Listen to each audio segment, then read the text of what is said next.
Hello అండి అందరికీ. నిన్న అన్నయ్య వాళ్ళ ఇంట్లో గృహప్రవేశం ఉంది కదా, నీళ్ళు తేవడానికి మేము బావి దగ్గరికి అనేది వెళ్ళామండి. అక్కడ బాగానే తోడుకెళ్ళాము, కానీ తర్వాత కనిపించినాయి చుక్కలు. నాకు ఆ బిందె అస్సలు మొయ్యలేకపోయాను. ఆ బిందె చూడండి, చాలా చిన్నగా ఉంది. ఆ బిందె ఎంత పెద్ద బిందె ఇచ్చేసారు, నేనైతే మొయ్యలేకపోయాను.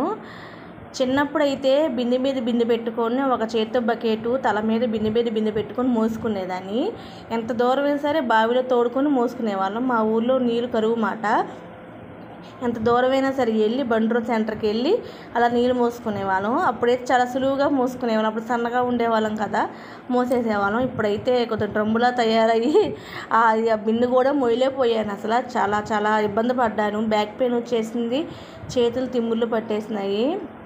చాలాసేపు దాకా అసలు నేనైతే మనిషి అవ్వలేకపోయాను.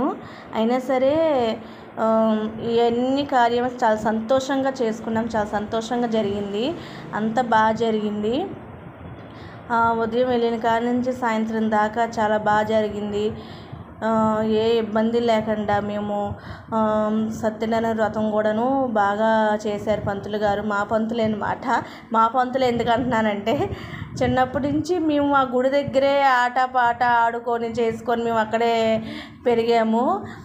మేము హనుమాన్ జయంతి వస్తే చాలు, ఆంజనేయ స్వామి గుడి అనమాట పంతులు గారు.